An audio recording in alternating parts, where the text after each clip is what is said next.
Maligayang pagbabalik mga kasolid Casimero fight announcement na Treasure Boxing Promotion na Masayoki Ito umami na. Astrolabio titigil na sa pagbaboxing ang Japanese boxer na kampiyon na hindi masaya sa kanyang pagkapanalo.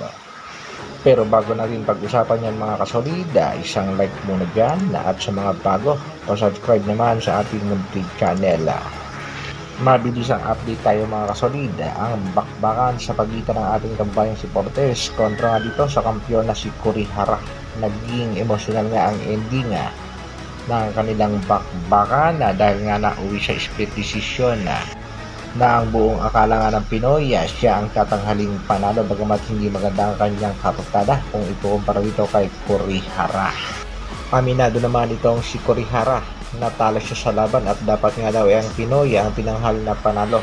Dagdag pa ng Hapones na ang kanyang intensyon na maghain ng protesta ang kampo ng ating kababayang si Portes. At ayon niya sa balibalita, i-exit na muna sa boxing itong si Kurihara.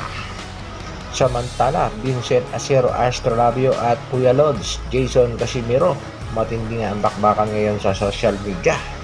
Kaliwat kanan ang batuhan. Yan nga ay matapos ang pagtatalo nitong si Vincent Acero Astrolabio sa kamay ng Japanese boxer na si Junto Nakatani.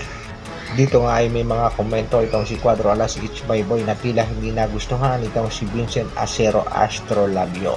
Ayon naman dito kay Vincent Astrolabio, tiwala at kilala naman daw niya itong si Jandal Casimiro, pero itong si Jason Kuya Lodge ang binabanatan at sinisisi nitong si Acero kung bakit nasisira ang karera nitong si Jandal Casimiro.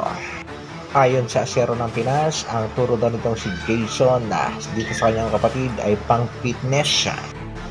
Nakita ko naman si Jandal kung paano lumaban, kaso iba na yung galaw niya nung ikaw na ang humawak. At may hamon pa nga itong si Astrolabio na titigil na sa pagbaboxing kung sakaling kakasahan itong si Kuya Lods ang kanyang trainer na si Aris Benavides.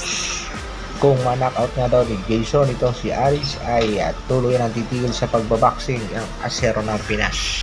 Acero's trainer and ex-pro boxer Aris Benavides wants to square up against the fellow ex-pro boxer and older brother of Jandal Casimiro, Jason Casimiro. Marami naman ang mga boxing fans ang nakakahalata sa kasalukuyan na halos lahat ng MP boxers kapag natatalo ang pinupuntirya at hinahamon ay itong si Cuadro Alas, Jandal Casimiro. Hanggang sa kasalukuyan nga mga kasolid ay tuloy-tuloy pa rin ang banatan sa pagitan nitong si Kuya Lods Jason Casimiro at dito kay Vincent Acero Astrolabio. At kamakailan nga lamang ay nauwi pa sa habunan na hinahamon nga nitong si Acero ang kanyang kapatid na si Angas ng Pinas.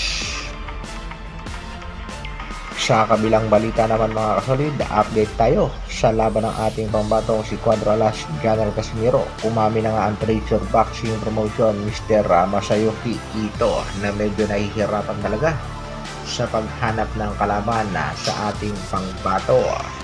Meron nga daw kausap o kanegosasyon na itong Treasure Boxing Promotion pero hindi daw maganda ang kasagutan ng mga kakalaban pero pipilitin pa rin ng Treasure Boxing Promotion na matuloy ang laban ng ating pambato ngayong buwan ng September. Sa pinakamadaling salita, wala pang opisyal na kalaban ng ating pangbato kaya abang-abang lang muna tayo mga kasolid at hintay-hintay lang dahil nangako naman ang Treasure Boxing Promotion na tuloy ang laban ng ating pangbato. Hanggang dito na lang,